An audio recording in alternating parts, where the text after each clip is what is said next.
Aujourd'hui, 29 mars, ramène le 32e anniversaire de la Constitution de 1987. Pour en parler, nous avons avec nous ce soir le professeur Montferrier Dorval, professeur de droit constitutionnel. Bonsoir, maître Dorval. Bonsoir. Maître Dorval, essayons très rapidement de faire un survol de ces 32 années et d'essayer de tirer un bilan, même si la Constitution n'a été que très peu appliquée. Quels sont, d'après vous, les points forts de cette Constitution et quelles en sont les faiblesses? Ok. Aujourd'hui, ramène le 32e anniversaire de la ratification de la Constitution. D'accord. C'est la date de la ratification de la Constitution. La Constitution a été votée le 10 mars 1987 et a été ratifiée et a été soumise à référendum le 29 mars. Donc, le 29 mars, ça fait 32 ans. Et la Constitution, il faut savoir ce qui fait une Constitution. Quand les gens disent maintenant il y a beaucoup d'articles qui ne sont pas appliqués, ce qui fait une Constitution, c'est l'organisation des trois pouvoirs. La Constitution, c'est le droit de l'État. L'État organisé en trois pouvoirs, le pouvoir exécutif, le pouvoir législatif, le pouvoir judiciaire. Ensuite, il y a les libertés publiques, ce qu'on appelle les droits fondamentaux de la personne humaine. La liberté de la presse, la liberté de la pensée, la liberté d'expression, la liberté de d'association, la liberté etc. de réunion, et tout ça, et la liberté de manifestation, ça rentre dans le cadre constitutionnel. C'est ce qu'on appelle, les auteurs de la Constitution appellent, ce sont les règles matériellement constitutionnelles. Mais il y a des règles qui ne sont pas matériellement constitutionnelles, qui se trouvent insérées dans cette Constitution.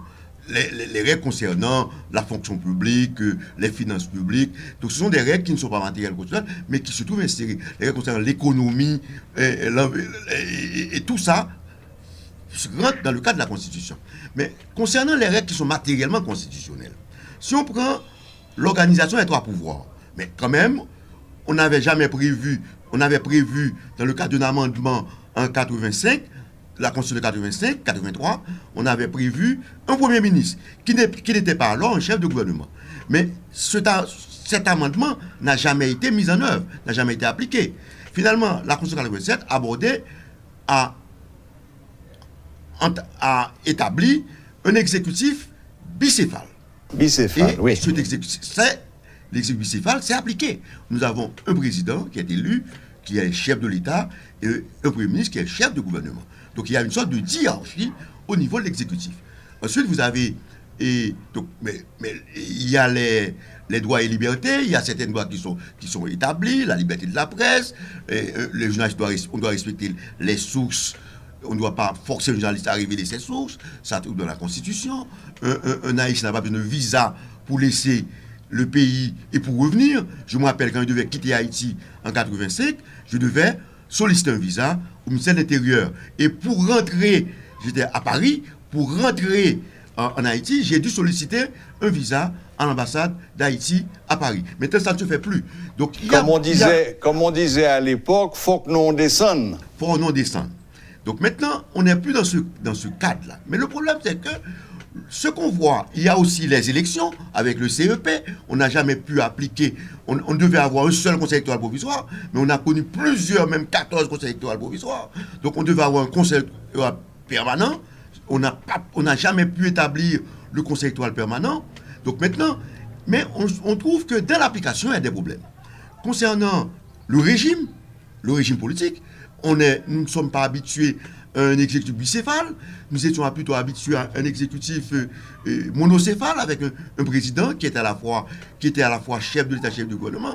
Maintenant, vous avez un chef de gouvernement et il faut comprendre le contexte dans lequel la Constitution a été élaborée. C'est un contexte donc c'est pas dictatorial, de dictature présidentielle.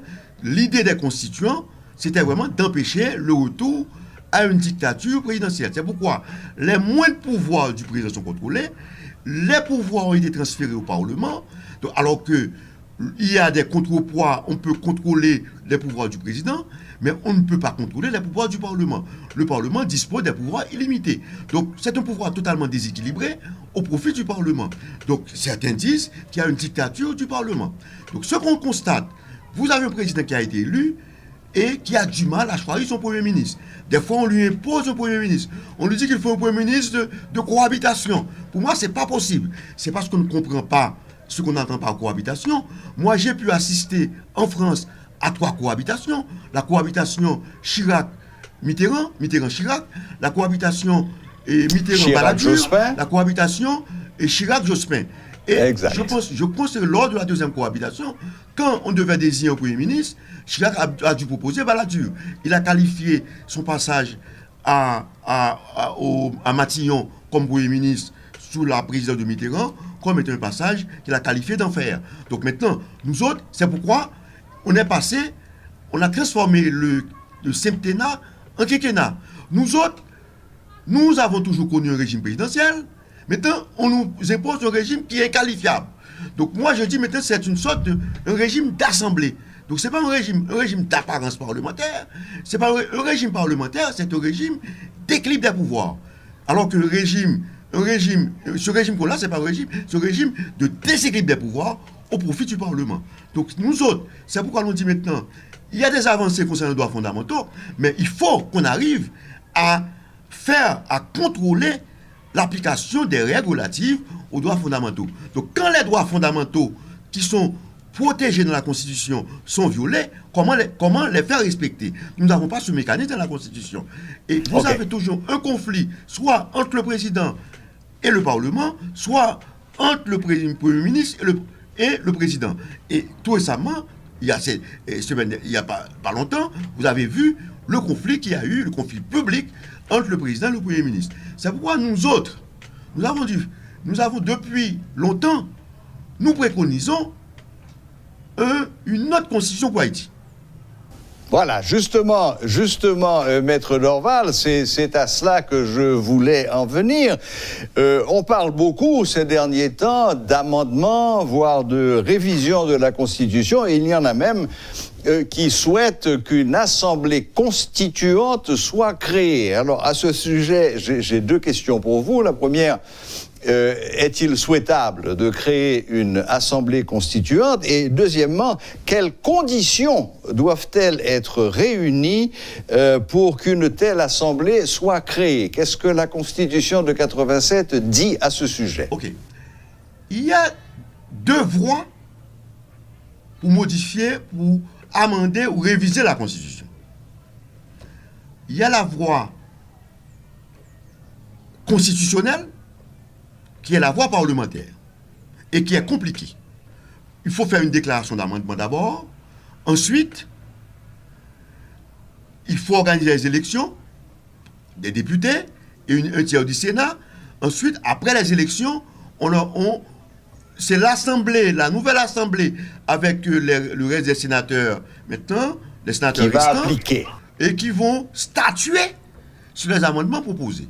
Donc il y a un risque que la majorité qui avait proposé les amendements ne soit pas la même. Donc ou bien certains députés sont élus. Eh bien oui, c'est les élections. Donc à ce moment-là, et cette majorité qui viendra pourra s'opposer aux amendements proposés. Et à ce moment-là, on revient à la case départ. On revient à la case départ.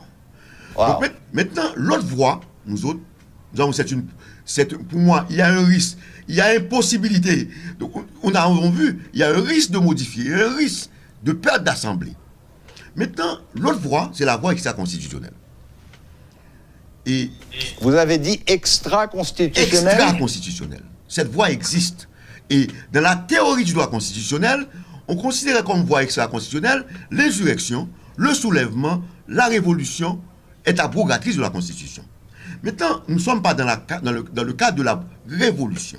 Mais tellement, il faut pas seulement faire des amendements, il faut revoir l'ensemble. D'autant plus qu'il y a des amendements qui ont été viciés et qu'il faut corriger. Donc maintenant, si les amendements ont été viciés, donc ont été et même traficotés et même manipulés, maintenant, comment revenir? Il faut revoir. Il faut entériner ces amendements ou bien revoir ces amendements. C'est pourquoi nous autres, compte tenu des pouvoirs du Parlement, on se demande, est-ce que le Parlement serait prêt à accepter qu'on change de régime? Est-ce que le Parlement serait prêt à ce qu'il se dessaisisse de ses pouvoirs?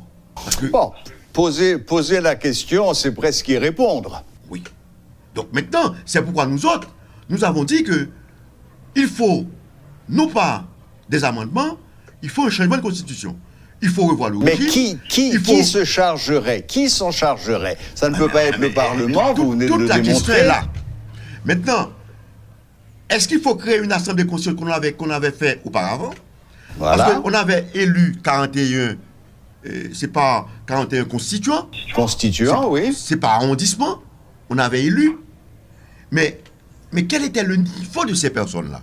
C'est pourquoi le CNJ de l'époque avait jugé nécessaire de nommer 20 personnes pouvant combler, pouvant suppléer aux carences des constituants élus. Les 40 constituants, d'accord. Donc maintenant, et moi ce que je préconise, c'est d'avoir une commission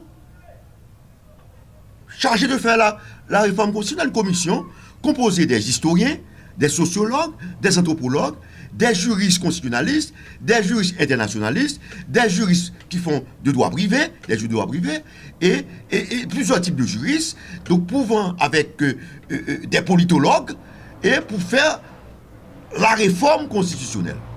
Donc une qu'on commission de l'appellerait spécialistes. Assemblée constituante. Donc je pense qu'on pourrait faire ça. Et maintenant, j'ai l'impression qu'on n'a pas, on est dans un système qu'on ne comprend pas. Et c'était pas Oui. ça. Et la mentalité haïtienne reste présidentielle. D'autant Tout à plus que le fait. président a été élu. Un Exact. président qui a été élu, qui n'a plus de pouvoir. Maintenant, il y a toujours un conflit entre le président et le Premier ministre. C'est lui, le président qui a été élu. Il y a le chef du gouvernement, le président qui fait ombrage. Le Premier ministre ne peut pas exécuter, mettre en œuvre ses promesses. Et le président ne peut être que l'exécutant de la politique du président. Donc, on me parle de Premier ministre de cohabitation. Mais comment demander qu'on ne comprend pas ce qu'on appelle cohabitation? Donc, dans la cohabitation, c'est le Premier ministre qui est chef du gouvernement, qui applique sa politique. Ce n'est pas le cas. Nous ne sommes pas le cas. Le Premier ministre a été nommé. À moins que, après les élections, le Premier ministre soit élu par le peuple. Et le Premier ministre soit attiré des parlementaires qui sont élus. À ce moment-là, le Premier ministre disposerait d'une majorité au Parlement, mais ce n'est pas le cas. Donc, nous sommes tous dans une situation, il faut consulter les deux présidents. Et les deux présidents ne sont pas les chefs des députés, ne sont pas les chefs des sénateurs. Donc, on est dans un système compliqué, et chaque fois, il y a toujours une crise pour choisir un Premier ministre. Chaque fois, il y a un problème. Donc maintenant, autant passer un régime beaucoup plus simple, un régime, moi je dis maintenant, un régime avec un exécutif, avec un président, dont les pouvoirs seront encadrés, donc, et à ce moment-là, il serait à la fois chef de l'État et chef du gouvernement. Donc vous êtes pour la suppression du poste de Premier ministre? Je suis totalement pour la suppression. Et je fais cette proposition depuis bien longtemps. Mais Maître Dorval, qu'est-ce que vous pensez de la proposition de remplacer le Premier ministre par un vice-président qui serait lui aussi élu sur le même ticket que le président? Bon, pourquoi on fait ça? C'est parce qu'on dit maintenant, parce qu'on ne peut Un pas système à choisir l'américaine, quoi. le président de la Cour de cassation, parce que le président de la Cour de cassation, le pouvoir judiciaire doit être indépendant du pouvoir politique. Donc c'est une bonne chose que le président de la Cour de cassation ne soit pas appelé à désigner, à remplacer le président. Maintenant, on a choisi un vice-président qui serait élu en même temps que le président. C'est ça. Oui. Donc, un vice-président qui n'aura que de pouvoir que ceux que le président lui attribue. Comme c'est le cas aux Comme États-Unis c'est le cas d'Amérique aux aujourd'hui. États-Unis. Le président est responsable devant la nation, il y aura un parlement, et à ce moment-là, on aménagerait un mécanisme pour que les ministres soient responsables devant le parlement. On peut faire un mécanisme C'est comme ça. toujours le système Le parlement, américain le du ministre du check and parlement balance. pourrait questionner les ministres, le parlement pourrait, et même arriver jusqu'à l'interpellation. On avait ce cas. Mais le président, il est élu, c'est lui qui applique sa politique. Dès lors qu'il est élu, il est en mesure de nommer son gouvernement. Tout récemment, j'ai assisté à la télévision à l'investiture du président du Brésil. Le même jour, il a été élu, il a été investi, le même jour, il a pris un décret pour monter le salaire minimum. Le même jour, le président, le lendemain, il a formé son gouvernement. Le même jour, le gouvernement est installé. Maintenant, regardez, un gouvernement démissionnaire depuis tout ce temps-là, mais le président consulte qui? Mais consulte qui? Mais il devrait consulter les parlementaires, parce qu'il doit avoir une majorité au Parlement. Et vous avez vu, mais pour choisir le Premier ministre, on doit entrer dans des tractations, dans des marchandages, il faut faire des promesses, il faut donner des postes de ministre aux parlementaires. Donc c'est un système qui entretient la corruption. Mais comment faire? Donc vous avez vu, donc le parlementaire, il est là, il a un ministre, donc il n'y a pas de contrôle effectivement. Mais comment? Donc maintenant, on a trouvé on a changé de système, on a trouvé dans notre système. Moi, j'estime qu'il faut passer à un autre régime, un régime présidentialiste encadré. Parce que les gens ont peur quand on parle du président. Mais ce n'est pas que le régime présidentiel en soi n'est pas porteur de dictature. Mais les autres pays de l'Amérique latine, ils ont eu ça. On a, dans d'autres pays, il y a le président. Bon, même en France, le débat, les gens proposent de passer à une sixième d'avoir un président au lieu de premier ministre. Donc, vous avez vu, et même dans le système, c'est le Premier ministre c'est le président qui gouverne.